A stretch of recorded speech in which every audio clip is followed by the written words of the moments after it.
सावंत इस वक्त हमारे साथ हमारे वरिष्ठ सहयोगी जुड़ गए हैं। गौरव, कुछ देर के लिए फायरिंग रुकने की खबर थी करीब 40 मिनट के आसपास, लेकिन अब वापस गोलियां चलनी शुरू हो गई वहां पर। जो जानकारी हमें सूत्रों के मुताबिक मिल रही है वो ये है कि 2 आतंकवादी अभी भी इस कैंप की दीवार को फाड़ने में लगभग सफल हुए थे या बिल्कुल उसके आसपास ही थे, और वो एक जगह एक कमरे में घुस गए हैं और उस कमरे को घेर लिया गया है। उस कमरे से या उस फोर्टिफिकेशन से ये दोनों आतंकवादी सेना पर गोली चला रहे हैं और सेना लगातार इस कमरे पर फायर कर रही है। ये कमरा या बंकर नुमा कमरा ये खाली था उस समय जब ये आतंकवादी उसके अंदर घुसे और वहां छिप गए, और यहाँ इन आतंकवादियों पर फायरिंग हो रही है। गेट पर 2 आतंकवादी मारे जा चुके हैं, 2 आतंकवादी एक कमरे के अंदर है, और अब जैसा सर्जिकल स्ट्राइक में सूत्र बता रहे थे कि ग्रेनेड फेंक के दुश्मनों का सफाया किया गया था, अभी यहाँ पर भी सेना कुछ ऐसा ही कर रही है।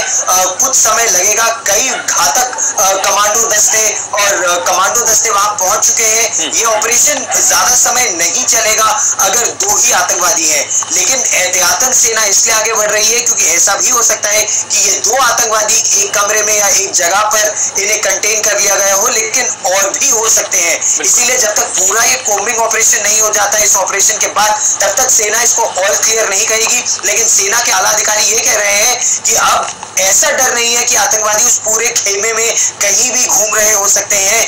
जो 46 RR और BSF का ये जो लोकेशन था, यहाँ पर एक जगह पर इन 2 आतंकवादियों को घेर लिया गया है और वहां अब उन्हें निशाना बनाया जाएगा। रोहित, बिल्कुल जाहिर सी बात है कि 2 आतंकी हैं, जैसा कि अभी हमारे साथ गौरव जुड़े हैं और बताया उन्होंने कि 2 आतंकी हैं, उनको घेर लिया गया है। लेटेस्ट जानकारी है इस बारे में कि लगभग ये जो आतंकी हैं कैंप में घुसने में कामयाब हो गए थे, लेकिन सेना के जो जवान हैं उन्होंने इन आतंकियों को एक कमरे में घुसने पर मजबूर कर दिया है। पूरी तरीके से कमरे को घेर लिया गया है। घातक कमांडोज इस वक्त मौके पर हैं और अब लगातार इन आतंकियों को खत्म करने की जो कोशिशें हैं वो चल रही हैं, और गेट पर जो आतंकी थे उन 2 आतंकियों को मार गिराया गया है। तो 2 आतंकी मारे गए हैं और 2 आतंकी इस वक्त कहा जाए कि गन पॉइंट पर हैं। गौरव सावंत हमारे साथ लगातार बने हुए हैं। गौरव, अगर अभी बात करें, जैसा कि आप बता रहे हैं, अभी ये चीज क्लियर नहीं है कि कितनी एग्जैक्ट फिगर थी, तो कॉम्बिंग ऑपरेशन की अगर हम बात करें, अगर इन दोनों आतंकियों को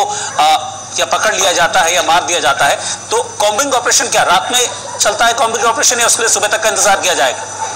सुबह फर्स्ट लाइट का पॉप हटने का इंतजार किया जाएगा, क्योंकि एक बार जब सूर्योदय हो जाएगा तो उसके बाद पूरा इलाका दिख सकेगा। अभी तो केवल बड़ी फ्लैश लाइट्स का इस्तेमाल तो अभी भी हो रहा है, टॉर्च लाइट्स का इस्तेमाल तो अभी भी हो रहा है, लेकिन उसमें भी कुछ ऐसे इलाके हो सकते हैं जहां घुप अंधेरा हो और आतंकवादी वहीं से छुपकर घात लगाकर हमला कर सकते हैं। इसीलिए सेना रात में उसे बंक डाउन कहती है कि वहां जाकर जो जहां है वहीं पर बैठ जाता है, वहीं पर आड़ ले लेता है और वहीं से फायरिंग करता है, और उसके बाद जैसे ही सूर्योदय होता है, आसपास का इलाका जब साफ दिखता है, तो तब जहां भी आतंकवादी छिपे हैं उनको नेस्त नाबूद कर दिया जाएगा, उनको नष्ट कर दिया जाएगा।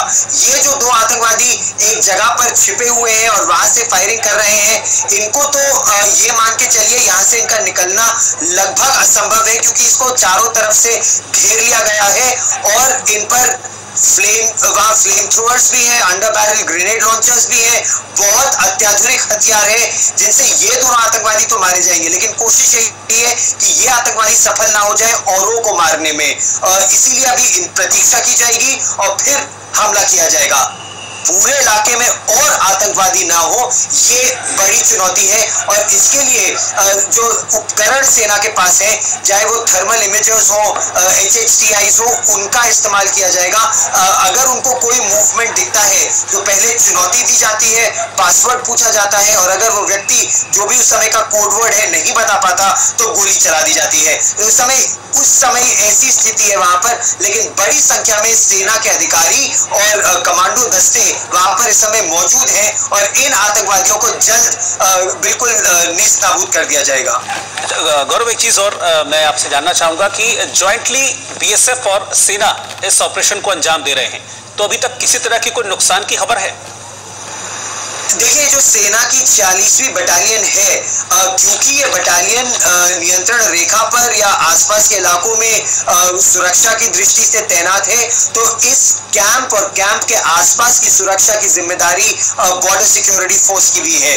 तो एक टुकड़ी, एक कंपनी बीएसएफ की भी यहाँ तैनात है, जो ऑपरेशनली सेना के कमांड में आती है, लेकिन लोकेशन ये आर्मी का ही है। तो इस पर ये हमला हुआ है। 2 लोगों के गंभीर रूप से, एक गंभीर रूप से और 2 और लोग घायल हुए हैं, ऐसी खबर है। औपचारिक तौर पर, जैसे मैं लगातार आपसे कह रहा हूं, मेरे सूत्र ये कह रहे हैं कि हमारी तरफ से, भारत की तरफ से कोई अभी ऐसे अप्रिय घटना की खबर, उसकी औपचारिक पुष्टि नहीं है।